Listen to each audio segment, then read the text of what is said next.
আতিক মুজাহিদ বললেন যে আইভি রহমান যদি নির্বাচন করতে পারেন তাহলে আসলে আওয়ামী লীগের নির্বাচন আওয়ামী লীগকে নির্বাচন করতে দেওয়া উচিত। আপনি কি তাই মনে করেন? না, আইবুর রহমান নির্বাচন করতে পারবেন কি পারবেন না, কোন নির্বাচন করবেন, এগুলি কোনো কিছুই তো এখনো নিশ্চিত নয়। কারণ স্থানীয় সরকার নির্বাচনের জন্য তো কোনো ঘোষণা এখনো আসেনি, সরকারের দিক থেকেও আসেনি, ইলেকশন কমিশনও কিছু বলেনি। কাজেই এটা তো আরও পরের কথা। যখন সেই নির্বাচনের ঘোষণা আসবে তখন কে নির্বাচন করতে পারবে, কে নির্বাচন করতে পারবে না, একজন লোককে আপনি কেন নির্বাচন করতে দিবেন না, সেগুলো নিয়ে তো আলোচনা চলতেই পারে। অনেক কিছুই তো হতে পারে, এর মধ্যে তো আমরা দেখতেছি যে অনেক কিছুই তো হচ্ছে। এদিন দেখলাম কি গোপালগঞ্জে নাকি কোথাও, ওখানে নাকি প্রচুর লোক বিএনপিতে জয়েন করতেছে। এগুলো তো হতেই পারে। আগামীতে এই পলিটিক্স কোন দিকে যাবে আমরা তো কেউ জানি না। যদি ইলেকশন যদি মনে করেন আজকে থেকে আরো মানে 1 বছর পরে হয় অথবা ডিসেম্বরে হয় ধরা যাক, এর মধ্যে আওয়ামী লীগের ব্যাপারে একটা মামলা করার কথা আছে। যদি ওই মামলা হয়, যদি ওই মামলায় যদি রায় হয় আওয়ামী লীগের পক্ষে, যে আওয়ামী লীগ রাজনীতি করতে পারবে, তখন তো আর কোনো কিছু কোনো সমস্যা না।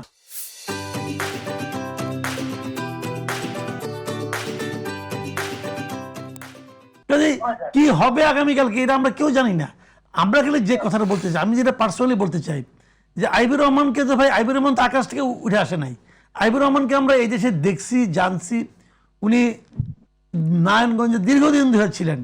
উনি নারায়ণগঞ্জ আগে পৌরসভার চেয়ারম্যান ছিলেন, তারপরে উনি সিটি কর্পোরেশন যে 3বার ইলেকশন হয়েছে 3বারই উনি জিতছেন। নৌকা মার্কার বিরুদ্ধেও জিতছেন, নৌকা মার্কা প্রার্থীর বিরুদ্ধেও জিতছেন। নারায়ণগঞ্জে আওয়ামী লীগ বলতে কিন্তু আইভি রহমানকে বোঝাতো না।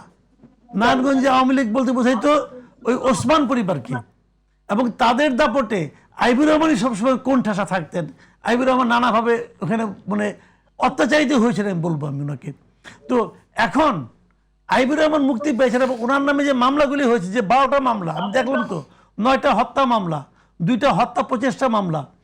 আমি তো মনে করি ওনাকে এতদিন কেন জেলখানায় আটকে রাখা হয়েছিল, এটি যে একটা মানবতা বিরোধী অপরাধ বলে আমি মনে করি। ওনাকে আটকে রাখতে হবে, এই মামলা তো ভাই যে কেউ নামে যে কেউ দিতে পারে। একটা হত্যা মামলা 122 জন 23 জন নামে আসামি করছে। এখন এরা সবাই কেউ জামিন পাবে না ভাই। আপনি ধরা যাক, আপনি কথা কথা ধরেন আপনি মামলাগুলি এখন অনেক, এই যে ইয়ের বিরুদ্ধে যে মামলাগুলি হয়েছিল, আমাদের স্পিকার ছিল জাগে, তার বিরুদ্ধে প্রত্যেকটা মামলা দেখা গেলো যে ফাইনাল রিপোর্ট দিয়ে দিচ্ছে। এখন উনি তো অ্যারেস্ট ছিলেন না। এখন এই মামলাগুলিতে যদি শেষ পর্যন্ত উনি অপরাধী না হন, তাহলে এই যে বিনা অপরাধী উনি এতগুলি মাস, এই 13 মাস জেল খাটলেন, এটার কি হবে? এর রেমেডি কে দিবে?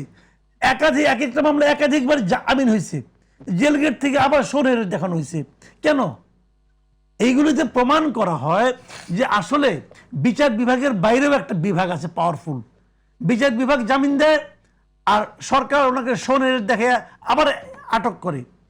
তো এগুলি কেন? এগুলো অর্থটা কি?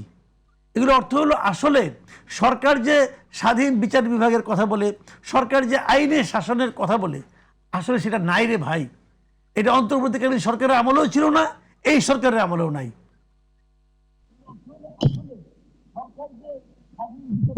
আমি এই জায়গাতে আপনার কাছে একটু আসতে চাই, মানে প্রশ্ন রাখতে চাই। আপনি যেটা বললেন যে সরকার যে আইনের শাসনের কথা বলে সেটা এখন নাই, আইনের শাসন এখনো নেই বলছেন আপনি মাসুদ কামাল। আপনি সপক্ষে যুক্তি দেবেন যে কি কারণে? অবশ্যই দেবো, আমি যুক্তি দিচ্ছি।